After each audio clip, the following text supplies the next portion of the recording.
What's going on, everybody? It's your boy C4 here today, continuing with the Madden 17 roster reveal series, where today we'll be taking a look at the New York Jets. So for the reason of the series, it's going to accomplish one of two things. Either one, you're going to get a quick look at what the Madden 17 rosters will actually look like, or two, well, not actually, but I mean, it's me. They're clearly going to be scanning my channel to see how I'm rating these guys. But number two is, if you don't want to get Madden 17, they don't have features you like, you can just stay on 16, download these community rosters, and just keep playing on the game that you enjoy. So that being said, at the end of this series, I will release these rosters, but in the meantime, please comment in the comment section below if any tweaks need to be made. But as we're starting with the Jets, 40 likes for the next video to get uploaded immediately, and if you're new to the channel, please subscribe. Looking for 15,000 subs by the time Madden 17 comes out. Jump to the Jets at the quarterback position, kind of, well, as of right now, today is the 30th of May. Ryan Fitzpatrick has yet to resign, so it looks like GENO Smith is going to be the starting quarterback. 76 is what we gave him, which is pretty generous if I do say so myself. Hasn't done a whole lot in the NFL thus far and looked good at any of his playing time. You also got Petty and Hackenberg. Kind of a head-scratching pick there getting Christian Hackenberg. We only gave him a 67. I do think ultimately Ryan Fitzpatrick will resign. I mean, came off 31 touchdowns last year. You know, his best, if he wants to win, you know, he's at that point in his career. He's trying to get the big money like the guy that's 26, 27 is at the end of his rookie deal. He's like, 33, 34, something like that. He needs to be, you know, getting that deal so that he can win. And this Jets team with that defense is a potential winner. But without him, their offense is looking pretty suspect at best. Jumping to the running back position, now they added Matt Forte. They lost Chris Ivory, who was a 1,000-yard running back, and I think Chris Ivory is one of my favorite running backs. Not I think he is. I think he's one of the best running backs in the league. Underrated very much. But they did get Matt Forte, 29 years old, still has some tread left on the tire. Good dual-threat running back. Can pretty much catch out of the backfield as good as he can run. So we gave him an 87. Looking at, you got Bilal Powell, the secondary option there. We gave him an 80. Last year, Powell had 300 rushing yards, 1 touchdown, 47 receptions, 388 receiving yards, and 2 touchdowns. So again, very similar back to what Matt Forte will bring.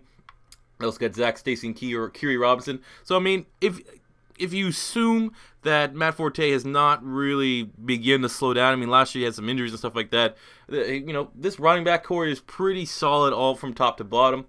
They got Bohan in the fullback, 70. The wide receiver position, we gave Brandon Marshall a 92. You know, another ageless wonder, pretty much like Larry Fitzgerald. These guys, no matter how old they get, they still produce. 109 receptions, 1,500 yards, and 14 touchdowns to give him a 92.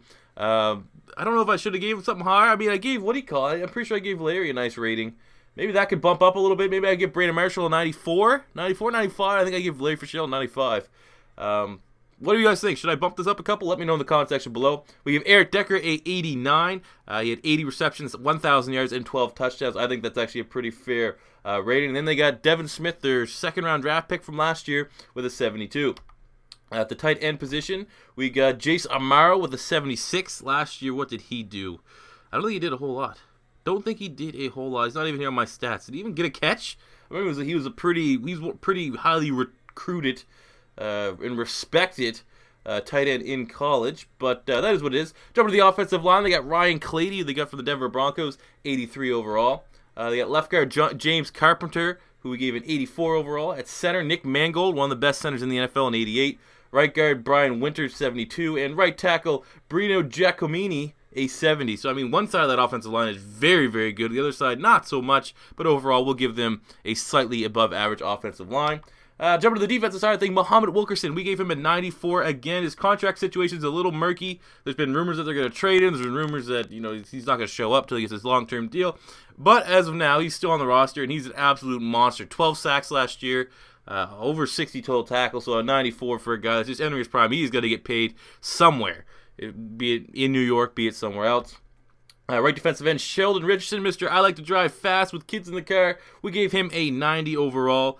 Still in only 10 starts last year. Obviously had that big suspension, 5 sacks, 35 tackles, a whole lot of potential. And if the Jets are smart, they do everything humanly possible to keep him and Wilkerson on the same line. We got defensive tackle. We got Leonard Williams, who was my favorite draft pick last year in the 2015 NFL draft. We have an 85 overall.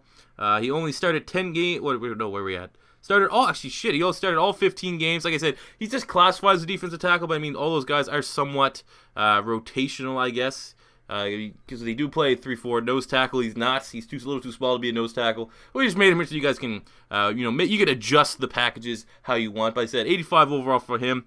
in 15 starts, 3 sacks, and well over 60 tackles. So very good season for him. They got Steve McClendon, who's coming from the Pittsburgh Steelers, I believe. We gave him an 84. Left outside linebacker TREVOR REILLY, we gave him a 68. I'm trying to figure out their whole linebacking situation. It was kind of tough for me to see who's going to be starting where. A couple of the mock depth chart sites had him projected as a starting outside linebacker. The middle of the field, we got David Harris, who we gave an 83. Was the leading tackler on the team last year. 16 starts, 4 pass deflections, 4.5 sacks, and over 100 tackles. You got Bruce Carter, the former Tampa Bay Buccaneer and Dallas Cowboy. I think he's a solid pickup there. A good depth move. Right outside linebacker, first-round draft pick, Darron Lee from Ohio State. Incredibly athletic. I think Todd Bowles is going to have a lot of fun putting him wherever he wants on the field. He is almost in that safety linebacker hybrid build. We gave him a 75 overall. Look at the secondary. We give Darrelle Revis an 89. Even though he's starting to get up there in age, he still produces like a high-end elite corner. 14 games started, 5 interceptions, 39 tackles. He could probably be a 91, 92 actually, people. So let me know in the comment section below if I should adjust Mr. Darrelle Revis. We gave Marcus Williams an 80. This guy here, straight up, he started 3 games and had 6 interceptions. I just felt because he didn't start a whole lot.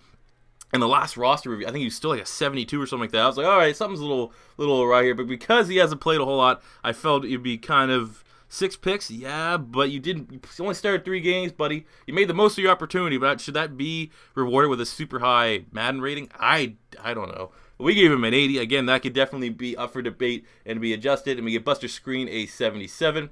Look at a free safety, Marcus Gilchrist. We gave him an 83. Did he play with them last year? Yes, he did actually. 16 starts, 3 interceptions, 7 pass deflections, and 82 total tackles. So a very solid season for him, and a pretty fair rating, I'd say. And at strong safety, Calvin Pryor. We gave him an 85. 12 starts last year, 2 interceptions, 6 pass deflections, as well as 70 total tackles. So very good season for him as one of the better young safeties in the NFL. Nick Folk at 84 for the kicker, and Ryan Quigley 86 for the punter. But I think he had a trial with the Eagles. He got cut. And I remember Eagles brought him in. He kind of sucked. But punter situation, like I said, whatever. Fuck. You can fix it. If you download his rosters, you can deal with your own goddamn team's punter. But there you have it, guys. Those are the New York Jets projected Madden 17 ratings. As always, 40 likes, on this video. And I'll upload the next one immediately. Keep on subscribing to the channel. If you like the video, we're looking for 15,000 subs by the time Madden 17 comes out. And that'll do it for me here today, guys. Thank you for watching. And until next time, it's your boy C4 saying peace out.